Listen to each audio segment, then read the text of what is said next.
Hello, and welcome to the SEO Lounge. We're honored to have you here with us today, and you're in for a treat. If you're in the audience, let us know where you're joining from and what you want to learn today. We are live broadcasting the SEO Lounge live on Facebook, YouTube, Twitch, LinkedIn, and on the IMG website. And no matter where you're watching from, know that you can comment in the chat and we'll see what you're writing and we'll get to your questions as soon as we can. We have a very special guest today, Kasra Dash from FatRank, and he'll be joining us shortly. But before that, a little bit of housekeeping. In case you're with us for the first time, my name is Lauren Proctor, and I'm part of the team here at Internet Marketing Gold. I'm joining from New York City, and here on the screen with me is Andrew Steven. Andy, would you like to introduce yourself? Thank you, Lauren. I am one of the founders at IMG Courses. I'm very happy to be here on this very early morning in Australia while I return home for a short visit to my hometown. Just arrived yesterday, so still a little bit jet lagged, forgive me. But Lauren, hosting the SEO Lounge with you every month is one of my monthly highlights, so I wouldn't miss it for the world, and I'm really looking forward to speaking with Kasra today. Yeah. So before we do that, a little bit more about IMG Courses quickly. We're a membership e-learning platform that offers the world's most comprehensive collection of SEO and internet marketing courses. We are available full access for $97 a month, and that gets you access to around 50 up-to-date courses, weekly AMA calls, and our huge library of SEO tests. Not to mention the amazing community that we have inside of IMG Courses. If you've got any questions at all, if you're wondering whether you should kind of do that thing, but not sure if it's too risky or what effects it might have, you can always just put it out there in community and get a whole bunch of experts commenting. So if you are one of those members and you're with us today live, welcome. Give us a hey, give us a shout out. Thank you for being a part of the community. If you do want to check out Internet Marketing Gold, just type in Internet Marketing Gold into your browser or Google, and you can have a look at our selection of courses. Lauren. Yeah, so hopefully if you're with us, you know that you're watching the SEO Lounge. We produce this show to connect marketers and SEOs like yourself with leading minds in our industry. And we have a archive here at the / the SEO Lounge. And we have episodes already there with BB Raven teaching link outreach, Viola Eva on content marketing, Kyle Roof on how to rank for more keywords and also testing, Jason Barnard on increasing your brand SEO, Leo Solis on keyword research, Luke Carthy on e-commerce SEO, and the list just goes on and on. But today we're excited to introduce an SEO and soon to be IMG instructor, Kasra Dash. Welcome, Kasra. Hey guys, thanks for having me. Yeah. Kasra is an SEO from Manchester, England. He owns more than 600 digital assets. He's also about to launch a brand new course in IMG called the Link Building PhD. That is pretty exciting. Kasra, great to meet you. Welcome to the show. Tell me, what does FatRank do that sets you apart from the average SEO team? I know you've been hard at work on the upcoming course for IMG, and I'm interested to hear a bit more about that, but also tell us about FatRank and how you belong there. Yeah, so FatRank's very different to any other like SEO agency that we actually compete against. I personally, I wouldn't even say that we compete with any other SEO agency, mainly because we actually own the digital assets ourselves. So when you mentioned 600 websites, they are actually owned by us and they're rented out to clients such as plumbers, electricians, lawyers, etc. The list goes on and on. There's 600 websites, right? So that's like one part of FatRank. And then we also have a lot of IGB gambling affiliate sites, and we also own a few casinos as well in the UK, online casinos. So we are in every single niche that you could possibly think of. We have data across 700 websites, as far as gambling affiliate sites, local websites, GMBs. Like, we have got a lot of data to work off. So when, for example, there's a Google algorithm update, we can load up various Google search consoles and see what's kind of happening and essentially analyze everything. Right. Okay. And getting data across all those different niches must help you to really get pretty unique insights into how algorithms are rolling out, right? Yeah, definitely. So like whenever there's an algorithm update, the first thing that me and like a few other guys in the team do is we'll load up, like, let's say 20, 30 websites, and we'll say, right, okay, this is happening over here. It looks like more of a content update, or it looks like more of a backlink issue. So we can essentially like dig deep. And we also have like a brilliant team of like SEOs around us, such as like Kyle Roof, Matt Diggy. So like we can essentially communicate with everyone else and see if there's like a trend that's going on in other niches as well. So we're very quick after like algorithm updates to essentially figure out what's happened, what's not happened. So yeah. That's amazing. And so your specialty is really link building, correct?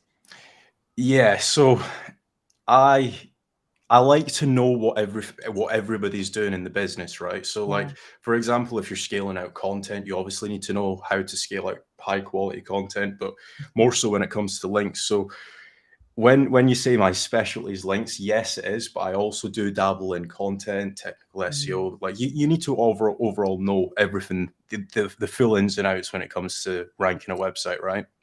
Yeah, definitely. And so how did you get into and start to love that particular area of SEO? By accident.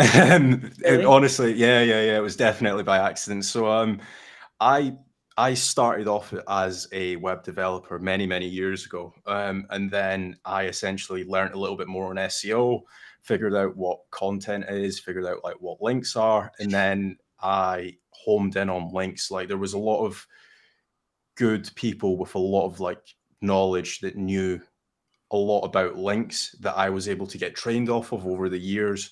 So I would say that it was kind of by accident. I was trying to find myself in SEO, like, what am I good at? What are my weak points? Like, for example, I am god awful at writing content. Like, any emails that I send out, like, I always need to like grammarly check stuff. So I kind of like homed in on links, figured everything that there is to know about links, and just like didn't stop learning, I guess. Every day's a skill day. That's the truth. That's one of the best parts about SEO, I think. Yeah, definitely. And one thing that I say in the office is, how do you know the difference between, or sorry, what makes a good SEO and a great SEO? The great SEOs failed a lot more times, right? So from your failures, you're not going to make the same mistakes like 6-7 months down the line. You're going to learn from the mistakes, and the guys that end up crushing it in SEO go back in and fix the mistakes, and they end up ranking. So that's what I typically say to like anyone that's starting off in SEO. Yeah. Just go out and make some mistakes. Smart. Yeah. That is the nature of SEO, isn't it? The good ones will stick around. SEO pretty quickly cleans out the ones who've had a few bad experiences and can't hack it. Yeah. Yeah, definitely. Kasra, I'm really curious. SEO, it's changing a lot at the moment. There's been the rollout of EEAT lately. There's theories on topical authority, the helpful content updates, not to mention like Chat GPT and AI improvements. So where do you actually see link building as a part of this over the next 5 years? Is the role of link building going to change a lot in SEO? Do you see it becoming more important or less important or different in some way? What's your theory on this? Very, very interesting question. To be honest, I do get this a lot. So this is my personal opinion. I don't like to make assumptions from an update that's going to happen in like a year's time, right? But that's mainly because I take a very methodical approach to SEO. So me sitting here saying, yeah, links is going to be more important in 7 months' time, I would be lying. If I'm being perfectly honest, I think that content is always going to be important. I do feel links is going to be important. However, the quality is probably going to go up. So for example, if you were to go back, like, let's say 10 years, you could essentially do a GSA blast, build 6,000 links in an afternoon and you'll rank, right? Whereas if you do that now, you probably won't. So I just think that the quality overall is going to go up. Another example that I'll give you is there was a guy that I was speaking to and he wanted to go and buy a website and talk about shoes, right? And I said, okay, let me hear your strategy. So he said, right, I'm going to go and buy a domain. Let's call it andrewshoes.com, right? And I'm going to publish articles, like, let's say 10 articles on heels, 15 articles on hiking boots, and 7 articles on running shoes. And I was like, okay, so where's your authoritiveness coming from? Exactly what you said, like breaking down authority wall. He said, well, all the articles are talking about shoes. And I said, that's not how it works. Let's think of it from a library point of view. If that was library 1, where it's got like 20 articles talking about different types of shoes, heels, running boots, etc., and library 2 is my website and it's got 6,000 articles talking about running shoes, and you were going to go and run a marathon in 5 months' time, which library would you visit? He was like, yeah, I would visit your library. So it's like, I think like the skill gap is going to become a lot higher. So anybody that's scaling out content the correct way, scaling out links the correct way, is going to massively win. Anybody that's just publishing articles here and there and building a few links, those guys are going to get crushed. Wow. Absolutely. Yeah. And so speaking of that, you said in your 600 properties, you have more than 30 million pages in index. Was that correct? Yeah. I am yet to meet someone that has more pages indexed in Google than me. To be honest, I would want to meet someone that has actually got more pages indexed than me, because it just means I'm going to learn more, right? There's going to be some things that he's doing that I'm not doing. There's just going to be things that I'm doing that he's not. But yeah, 30 million pages indexed. We have got a lot of websites. And every day that number is going up. So it might even be 32 million by now. That might be a little bit of an outdated number, but yeah, there's a lot of pages indexed. We always joke in the office and say, like, Google's main outgoing every month is crawling websites, and we always joke saying, yeah, it's probably our fault that issue, because they always need to crawl our websites. But yeah, 30 million plus pages indexed. Wow. That's incredible. And so how many pages are you getting indexed at any given, day or week? I'm going to give you the answer that no one likes to hear. It depends, right? Oh, So there we go. so the reason why I say it depends, like, obviously authority wall, like, just because I preach links doesn't mean that I don't believe in content, right? I believe both work hand in hand. So as soon as you get past the authority wall, you just see like your website index and pages, like as soon as you upload it in some cases. Whereas some websites, if we were to go and buy a domain today and we were going to host it and stuff like that, it's going to take some time, obviously. Those fresher websites are a little bit of a slow burner, to say the least. But again, like, once you have the correct content structure in place, once you're filling out all your topics, then once you start hitting links to your website, like, yeah, you just index pages just left, right, and center. Yeah. Wow. What is actually your approach when you're building out new sites, Kasra? I'm curious. You must be rolling out new sites fairly often, given the size of your portfolio. Are you buying old domains? Are you buying old sites? Are you starting fresh? Do you start out kind of small, test things, see which ones seem to float to the top, and work on those, and kind of leave the others aside? Like, what is your approach with building out these, like the rank and rants and stuff like that? Yeah, so we have various different approaches to different style of websites. So let's say if we were going to go and build out like our 18th affiliate, like gambling affiliate website, we would go down the route of buying an expired domain, mainly because obviously, you know yourself, gambling links are very expensive. So you like, if you are in, let's say, the fitness niche, it might cost you, let's say, $200, $300 for a guest post. But when you're in the gambling niche, or if you're in adult niche, so like porn, CBD, gambling, etc., it's just like quadruple the price, just because they can obviously charge a lot more. So we always typically go down the route of looking for expired domains. Now, obviously, in some cases that isn't the case. There might not be any websites available that we can grab, so we'll go and build on a fresh website.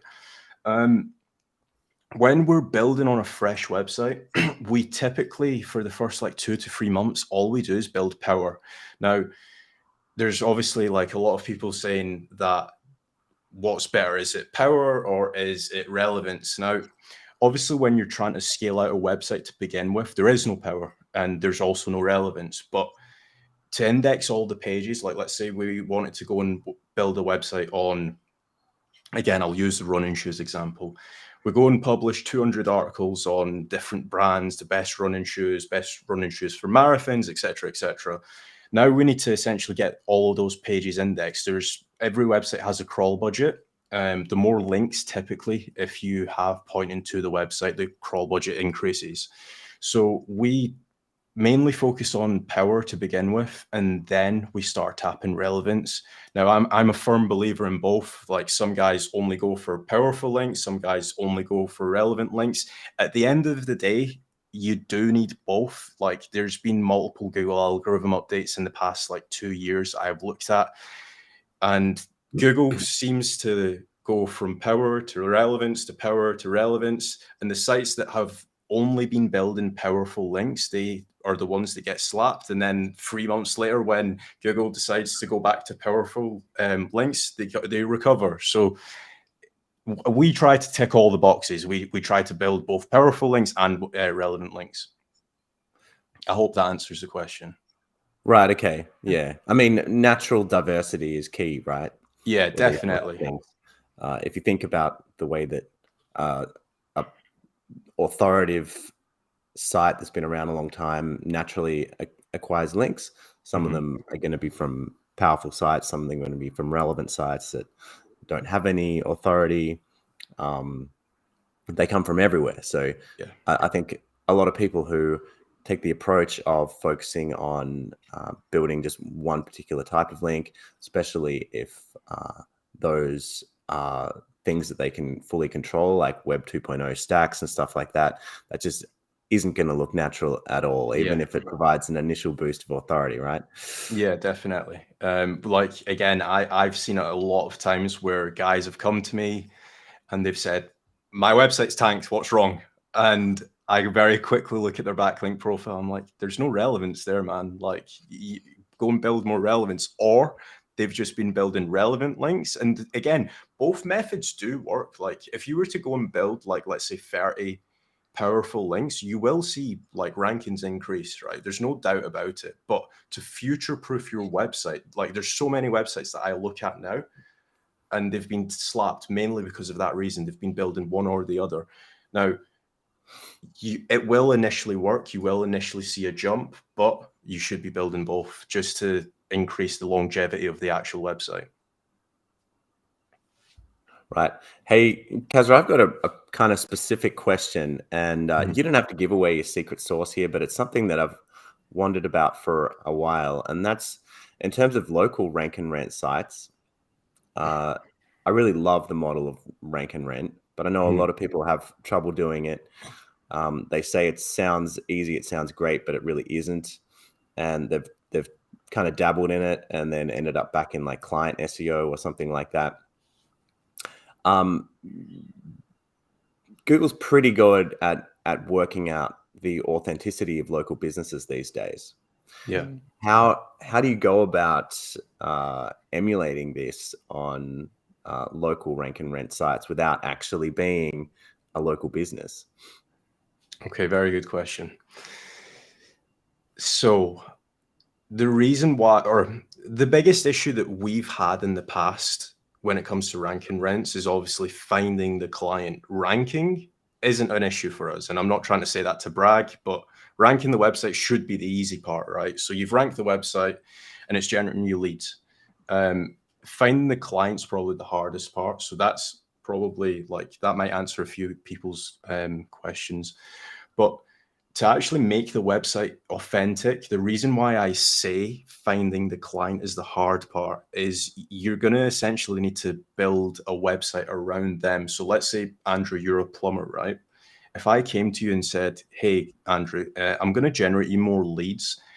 Is it okay if I put you on my About Us page, mainly for like EAT or EEAT reasons? Now, if they say no to that, it's going to be a little bit of a difficult like grind, because essentially like you're going to need to attach the website to someone. I am a firm believer in like EEAT now. It's gotten a little bit confusing, but it is the difficult part, but you do obviously need to make the website authentic as possible. So trying to find a client that is happy to put their photos on the website, populate the website, potentially even fact check some of the content and stuff like that that's going on the website. I know that, for example, in finance and law, you can't just be publishing anything. You could get a lawsuit very quickly against you, right?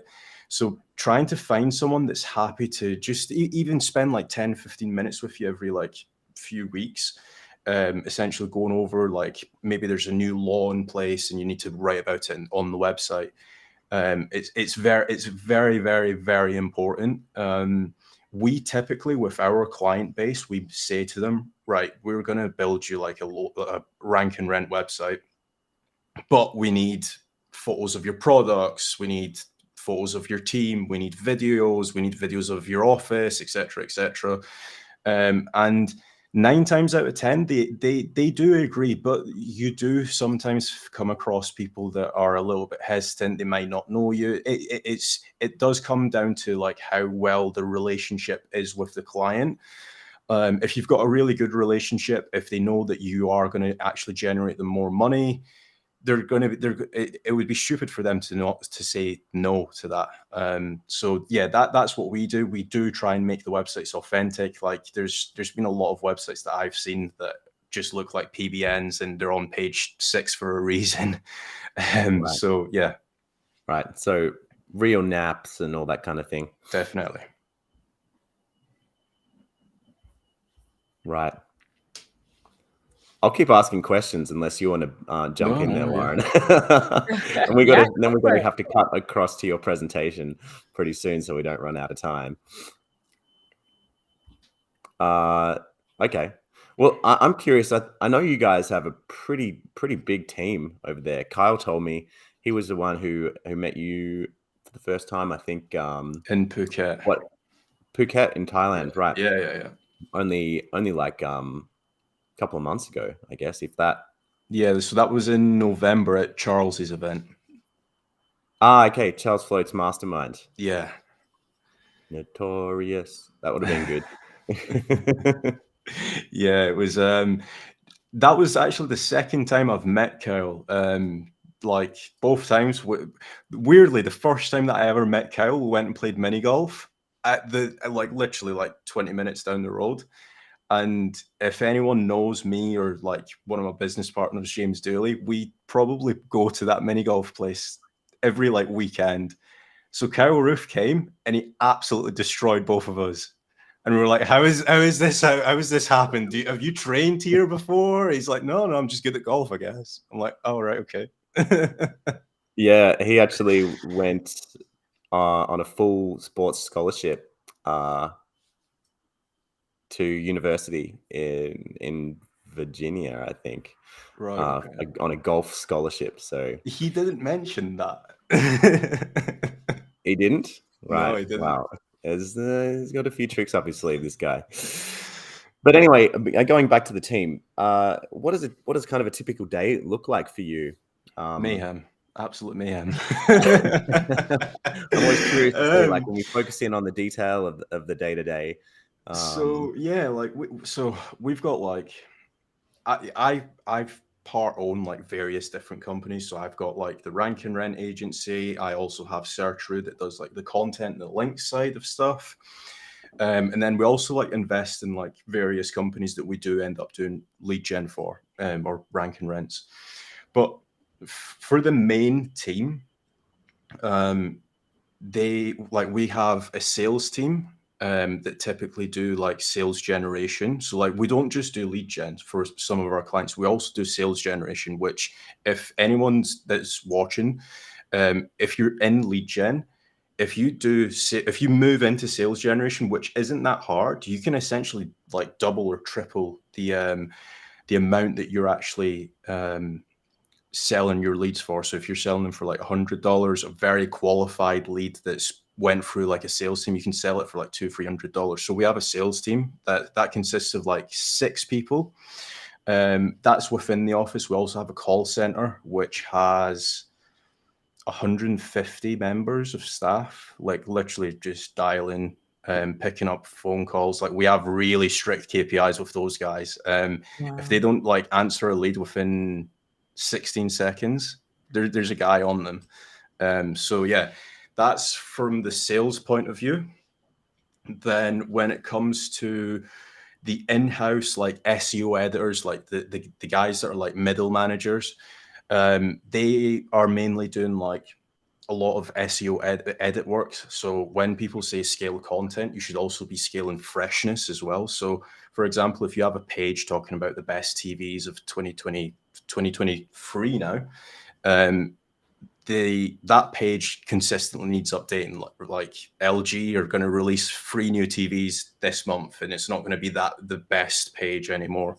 So you need to essentially update all of those pages. So we've got 11 people in house doing that. Then we have a army of content writers. I believe we're up to 65 content writers now. And we have, how many link builders have we got now? Probably about 50 link builders. Yeah, like when it comes to essentially indexing over 30 million pages on Google, you do need a big team. It doesn't just happen overnight. So yeah. Yeah, that is an army. Yeah. Holy cow. Gosh, well, we could listen to this all day, but I know you have a presentation for us. Are you ready to reveal the 5 most common link building mistakes? Yeah, so I have actually wrapped this up into one of the biggest link building mistakes, and it's going to save, like, if anybody's building links in the chat, this is going to save you guys a lot of money, mainly because you're going to get a lot more value out of the current links that you actually have at the minute without acquiring like new guest posts or new niche edits. So yeah, I will, I guess I'll start now, right? All right. Yeah. Show your presentation. Share presentation, share screen. Yeah, right there on the bottom.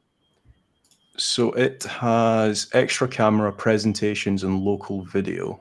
Is it presentations? It's a picture of a display with an arrow pointing up. Share screens, right? Okay. Perfect. Great. I found it. So you should be able to see my screen now, I guess, right? Yep. Yeah. So all I've done here is I've pulled up best hosting companies, which is a fairly competitive keyword. And what I'm going to try to do is pretend that I own QuickSprout. quicksprout.com, right? So this website's currently ranking position 3. Everyone knows if you're in position 1, you're earning a lot more money. So this is the page that we're going to be essentially analyzing. It's just a best of page. It's got a lot of brands. So if anyone's in the affiliate marketing field, listen up, because this will help you a lot. You're going to save a lot of money.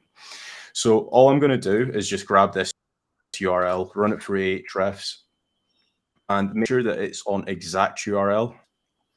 This will essentially like load up everything that's exactly pointing to that URL. So then we're going to go into backlinks here, and we're going to put a few filters in place. There's a lot of people that I see that use Ahrefs and they don't use the filters the correct way. The filters are there for a reason, guys. So just make sure you use them.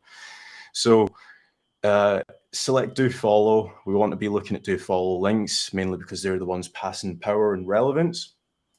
Then make sure that backlink type is set to in content. And the DR, I typically do from DR like 15 to, let's say, 70. The reason why I do that is the websites that are lower in DR tend to essentially be a little bit more, they just typically lack a little bit more power. And the websites that are above DR 70 might not need this method that I'm going to show you guys. So if you then click apply, and then one other thing that I'm going to also do is where it says more filters, I am also going to put in anchor and then put in best. So this will essentially show me any websites that has the anchor of best, which is the keyword that we're obviously trying to want to rank higher for. So then I'm going to click apply, then show results. So currently we were looking at 879 links. Now we're looking at 44 links. So these are the most relevant to the keyword that we want to try and rank for. Now, one last thing that we're going to do is change referring domain count to show from highest to lowest. Now, the reason why I say that this is going to essentially give you the biggest bang for your buck from your pre-existing backlink profile is we're essentially building tier 2s to any of the links that don't have any power going through to them. So like a common misconception at the minute is a lot of guys will buy links based off of DR. And if anybody that actually knows like the advancements of actual links is that Google doesn't rank based off of domains. They rank based off of pages. So we essentially want to build these pages to be a lot more powerful. So a lot of these websites here, so as you can see, Fortnite.studio or redcatstudios.net, they obviously have a high DR, but they don't have any referring domains. So for example, this would be a prime website or a prime guest post that I would be building some tier 2s through to. And as for the anchors for the tier 2s, you can be like really aggressive. So you can't really over optimize on your tiered link building anchors, right? So you can like make this a super relevant link and it will essentially pass more power through to quicksprout.com/best web hosting.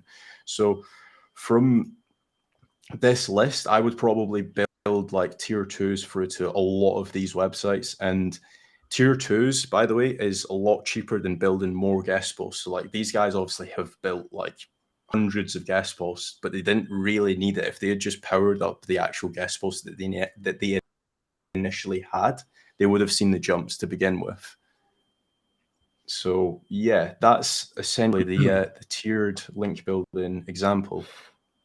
Could you be potentially helping out competitors as well by building out these tier 2s? I'm very glad that you asked that. So there is a counter argument. And first of all, yes, to answer your question, yes. But the counter argument is the best type of link that you could get would be, for example, if I was quicksprout.com, the best I could get would be PC Mag, right? So you always want your guest posts and your niche edits to always be ranking. You don't want it to be on a page that's not even indexed or it's not even ranking for anything. So yes, you are right. It will be helping out competitors, but the power is still going back through to your website. So if you look at it as a funnel, obviously your tier 2s will be down here. your guest posts will be here, and your money site's all the way up here. You're essentially funneling everything up to the top. You're funneling more relevance. You're funneling more power through to the top of the through to your money site.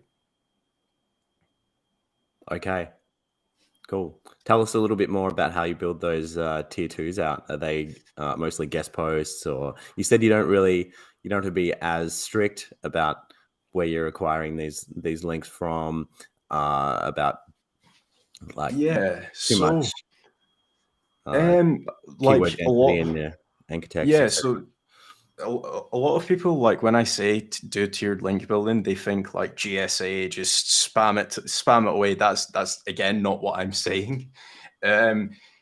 With tiered link building, the main filter that I have in place is that the website that is linking through to your guest post, like the tier 2 that's linking through to your guest post, should at least have like 20 referring domains. There's going to be a lot of like link equity that goes through to the guest post, which then passes up through to your money site. That's the main filter I have. There's obviously a few more filters that the guys do, like the guys at Searcheroo do. So they like spam check everything. They make sure that it's, again, a little bit more relevant. You never want to go away from relevance, power, trust. So yeah, like there's obviously like more filters in place, but when I obviously say do tiered link building, I never mean just spam it away with GSA or anything like that. Can I stop sharing, by the way? We're toggling it back and forth to okay. feature you. We have Right, one okay. person, Aaron, and he boldly asked, do you have any examples of tier 2s you're building to your guest posts? If you don't want to show your own, maybe you could give an example from this example. Yeah, definitely. Cool. So add, I will share my screen again. So some of these guest posts that these guys have, like the pixellobo.com, they obviously have some tier 2s going through to this page.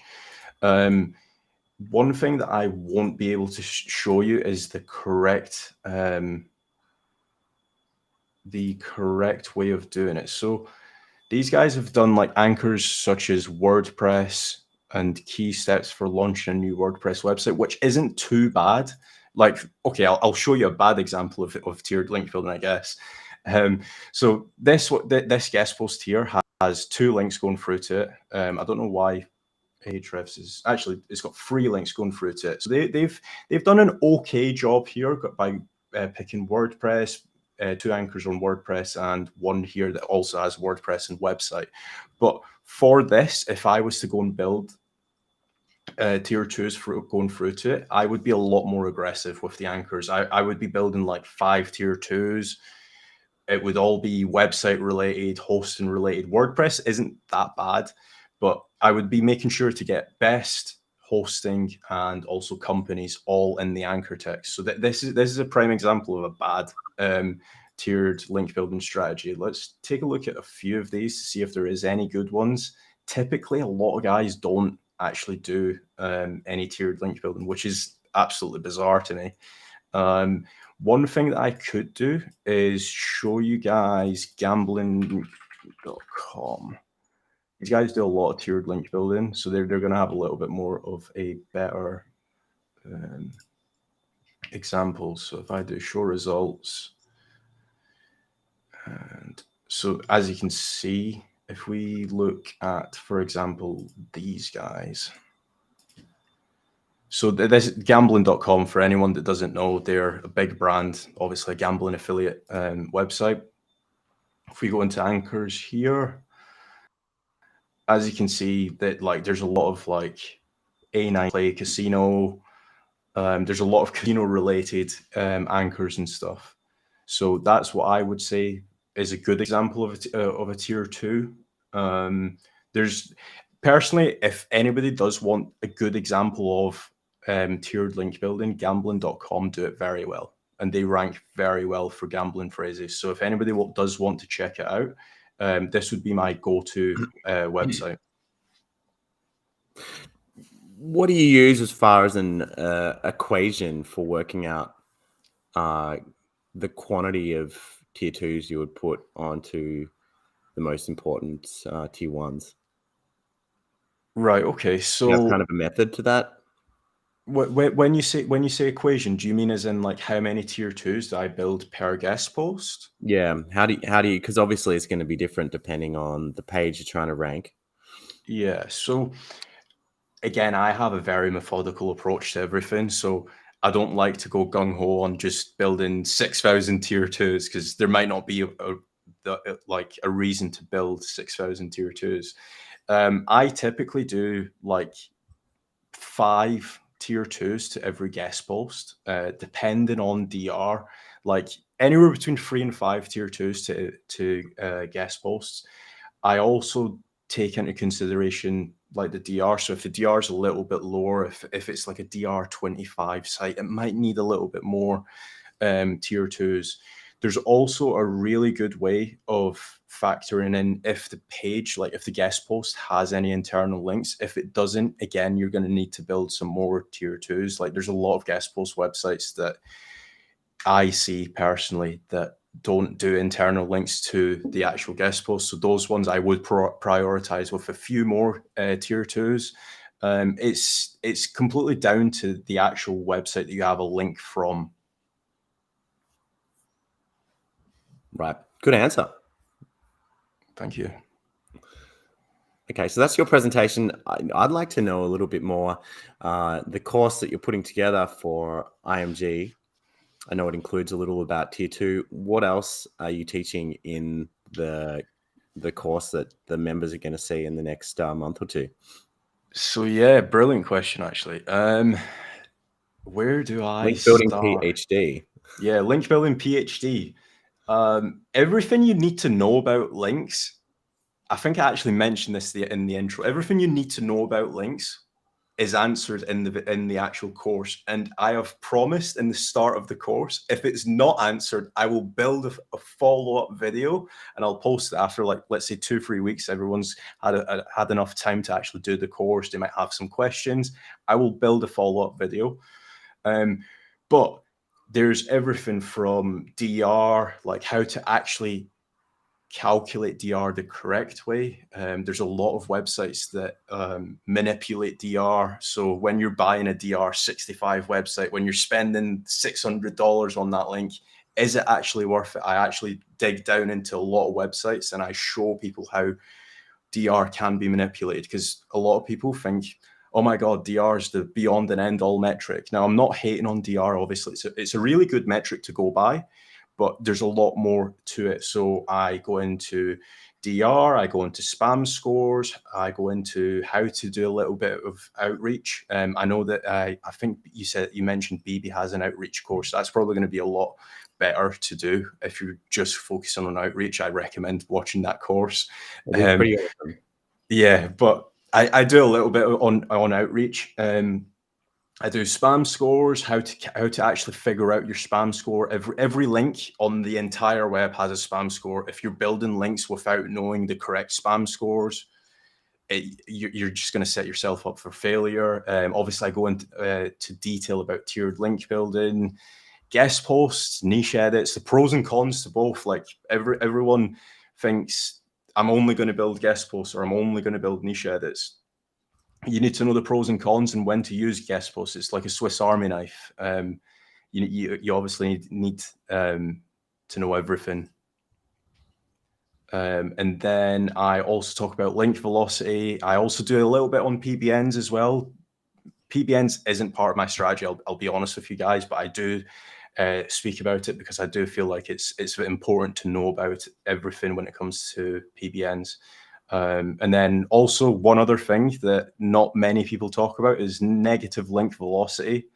Again, I go into detail on what you should be looking out for, especially when it comes to like algorithm updates and stuff like that. Negative link velocity is one of the most important things when it comes to any website. Awesome. That sounds pretty exciting. The only link building course you'll ever need. Yep. Yeah.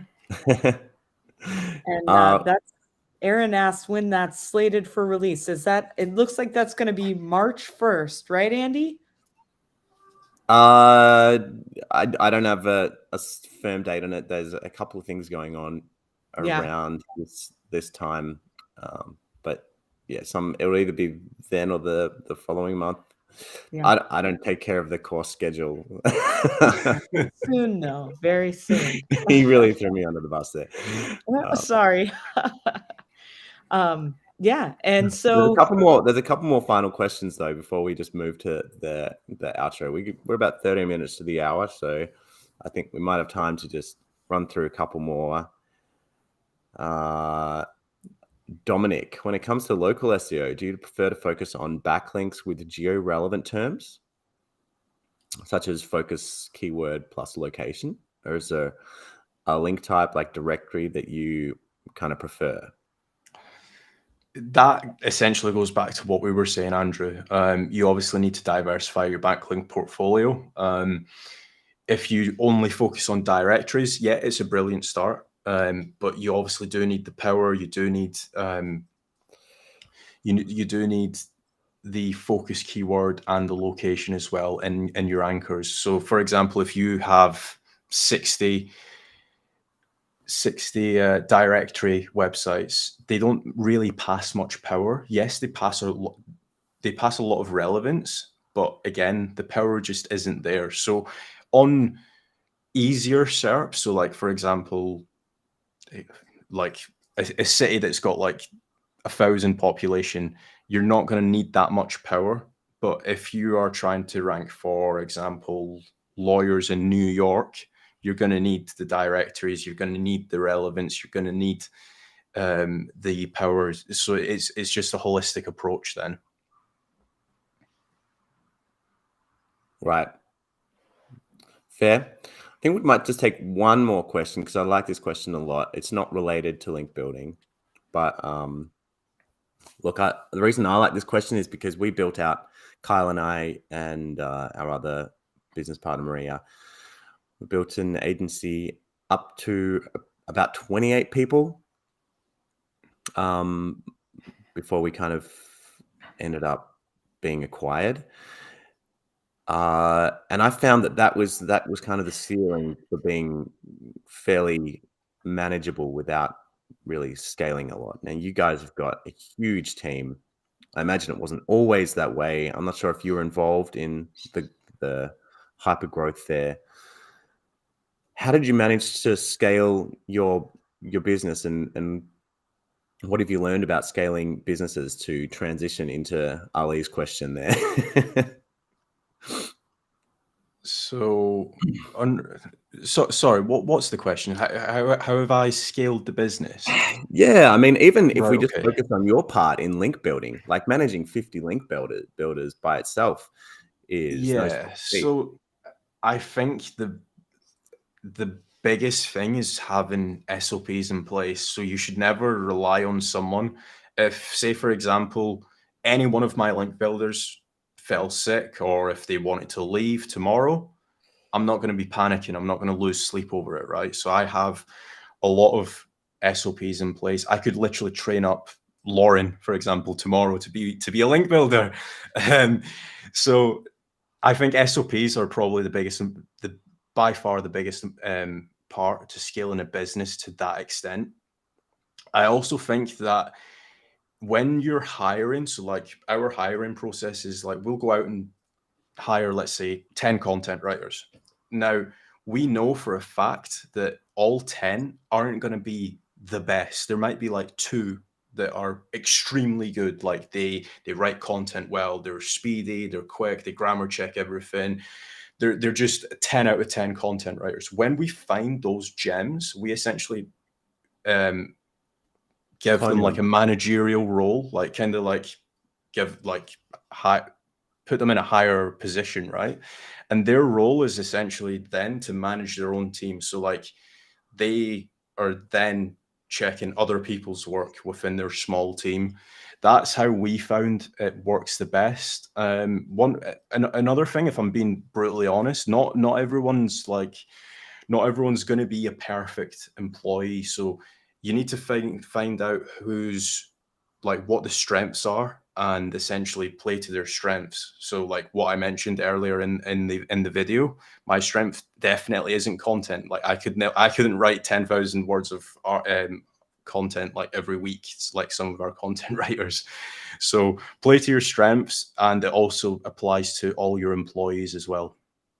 Definitely getting the right people in the right seats is super important. Some people will thrive in one position, but completely fail in another position, right? Yeah, definitely. All right. So do you find there's like this golden rule of 5, I think, where they say that if one person is directly managing any more than kind of 5 people, it becomes overwhelming. Is that sort of something that you follow? That's the exact same rule. I think we have our biggest like team is probably 6, including the actual manager. So yeah, the manager's managing 5 staff underneath, and that's how a lot of our teams work when it comes to link building, when it comes to sales, when it comes to content, everything. Right. Okay. Well, I'm all out of questions, Lauren. Yeah, this has been really helpful and great. I think there's very few link builders, mostly they're thinking about volume and less methodical and strategic the way you are. So, Yeah. This was useful in and of itself, but boy, do I want to see that course. So, yeah, I think that's all the questions in the chat as well. So I think we'll call it a day. Thank you again. We'll have the replay up for anybody who missed maybe an important part of the presentation within the next 24 hours if you're registered for the event. We'll send that to you via email, or you can find it at internetmarketing.gold/the-SEO-lounge. And Kasra, we're excited for your course.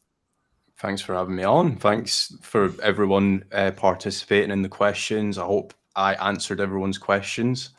And then if you guys obviously want to learn more about the course, you know where to get it. Perfect. Great.